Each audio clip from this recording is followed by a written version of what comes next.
मित्रों, जय श्री राम। आज मैं आपको रामायण का वीर प्रसंग बता रही हूँ। जब भगवान को वनवास हुआ था और वह चित्रकूट में सीता जी के साथ थे, तो एक समय की बात है, भगवान अपने बढ़िया फूलों के हार और श्रृंगार बनाकर सीता जी का श्रृंगार कर रहे थे। उन्होंने अच्छी माला बनाई, वह पहनाई, और उन्होंने हाथों के फूल बनाए, वह पहनाए, और दोनों आराम से बैठकर बातें करने लगे। इतने में ही इंद्र का पुत्र जयंत वहाँ से निकला और उसने भगवान श्री राम के बल की परीक्षा करने की सोची। उसने अपने कौवे का रूप बनाया और सीता जी के पैरों में चोंच मारकर उड़ चला। इतने में ही श्री राम ने देखा कि सीता जी के पैरों में से तो खून बह रहा है। उन्हें बहुत गुस्सा आया और उन्होंने वहीं पास से एक सींग उठाकर अपने धनुष बाण पर चढ़ाकर मंत्रों द्वारा उसे अभिमंत्रित करके जयंत के पीछे छोड़ दिया। अब जयंत जहाँ जहाँ भी जाता, वह ब्रह्मास्त्र उसका पीछा करता। वह भागते भागते अपने ब्रह्मलोक में गया, विष्णु लोक में गया, कैलाश पर्वत पर गया, अपने पिता के पास गया, मगर सभी ने उसकी सहायता करने से मना कर दिया। उन्होंने कहा कि श्री राम तो इतने दयालु हैं, तूने ऐसा अनिष्ट कैसे कर डाला। सब दिशाओं में भागने के बाद भागते भागते जब वह आ रहा था, तो रास्ते में नारद जी ने देखा कि जयंत तो भागता जा रहा है।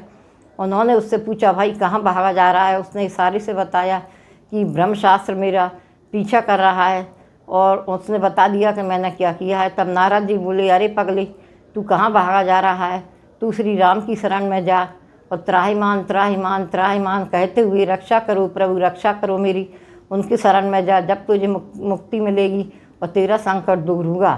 फिर जयंत अपने इसी तरह से भगवान श्री राम के पास पहुंचा और उसने बहुत प्रार्थना की और सीता जी से भी क्षमा मांगी, उनसे भी क्षमा मांगी कि हे प्रभु, आप अपना जीवाण रोक लीजिए, यह मेरे प्राण लिए जा रहा है।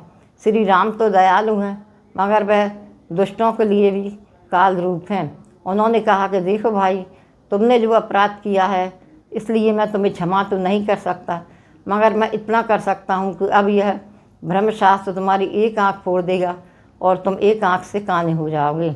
मगर फिर भी मैं तुम्हें ये वरदान देता हूँ कि जो दो मनुष्य दोनों आँखों से मनुष्य नहीं देख पाता, वह तुम एक आँख से देख पाओगे, और तुम पितरों को, अदृश्य शक्तियों को, परमात्माओं को सभी से अपने एक आँख से देख लोगे।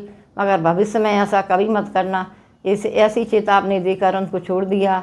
तो मित्रों, भगवान तो इतने दयालु हैं कि वह तो कृपा करने वाले हैं। वह चाहते तो जयंत को मार भी सकते थे, मगर उन्होंने ऐसा नहीं किया। शंकर पार्वती जी को भी यह प्रसंग सुना रहे थे। उन्होंने पार्वती जी से कहा कि देखो पार्वती, मेरे श्री राम कितने दयालु हैं। उन्होंने जयंत को छोड़ दिया और उसके बाद वह आश्रम छोड़कर अत्रि ऋषि के आश्रम पर चले गए। तो मित्रों, यह कहानी हमें बहुत ही शिक्षा देने वाली है कि कभी किसी के बारे में बुरा नहीं सोचना चाहिए, नहीं तो पर अनिष्ट तो होता ही है। जय जय श्री राम।